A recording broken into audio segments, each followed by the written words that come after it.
আসসালামু আলাইকুম। অর্থ মন্ত্রণালয়ে গাড়ি চালক পদে নিয়োগ বিজ্ঞপ্তি প্রকাশিত হয়েছে। এটা হচ্ছে অর্থ মন্ত্রণালয় এবং সরকারি চাকরি কিন্তু, এবং আপনারা 8 পাস করলেই হচ্ছে এটার জন্য এটাতে অ্যাপ্লাই করতে পারবেন। বেশ কয়েকটি হচ্ছে তাদের চাকরির নিয়োগ বিজ্ঞপ্তি প্রকাশিত হয়েছে। তবে সবগুলো নিয়ে আমরা আলোচনা করেছি। শুধুমাত্র গাড়ি চালক যারা নিয়োগ নিতে চাচ্ছেন, সরকারি গাড়ি চালক, তাদের জন্য হচ্ছে আজকের এই ভিডিওটি।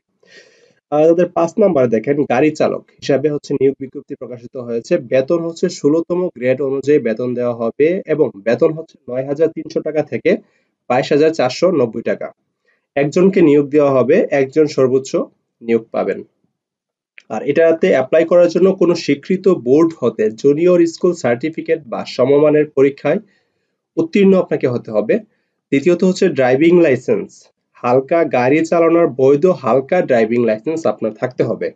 আর তৃতীয়ত হচ্ছে অভিজ্ঞতা সম্পন্ন চালকগণ অগ্রাধিকার পাবেন। আপনার যদি অভিজ্ঞতা থাকে, আপনি অলরেডি অনেকদিন ধরে গাড়ি চালাচ্ছেন, তাহলে আপনাকে অগ্রাধিকার দেওয়া হবে। অ্যাপ্লাই করার জন্য এখানে সকল শর্তাবলী সবকিছু দেওয়া আছে। যে ধরেন, প্রার্থীর বয়স ১ মার্চ ২০২৫ তারিখে ১৮ হতে ৩২ বছরের মধ্যে হতে হবে। আপনার বয়স যদি ৩২ এর উপর হয়, তাহলে কিন্তু আপনি অ্যাপ্লাই করতে পারবেন না।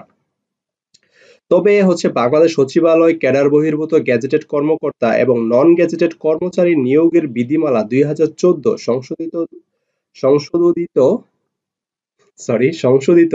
২০২০ এর আওতাধীন নিয়োগপ্রাপ্ত বা নিয়োজিত কর্মচারীর ক্ষেত্রে বিভাগীয় প্রার্থী হিসাবে ৬০ মুদ্রাক্ষরিক কাম কম্পিউটার অপারেটর ও অফিস সহকারী কাম কম্পিউটার মুদ্রাক্ষরিক পদের প্রার্থীর বয়স সীমা ৪০ পর্যন্ত শিথিলযোগ্য। এটা আপনাদের জন্য না, এটা হচ্ছে কাম কম্পিউটারের জন্য।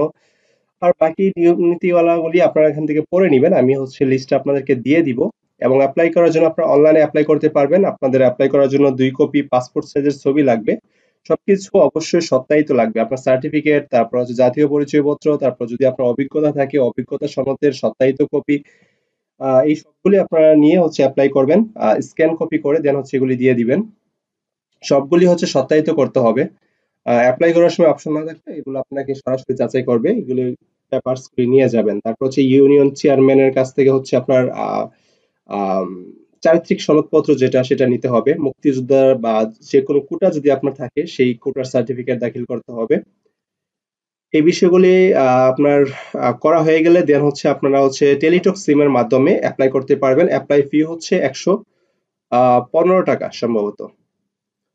আ সা ১৬ মার্চ আ অনলাইনে আবেদন করার ফি তারিখ হচ্ছে পূরণ দেওয়ার কথা। কত টাকা লাগবে? এই যে সবকিছু মিলিয়ে হচ্ছে ১০০ টাকা, ১১২ টাকা আরকি।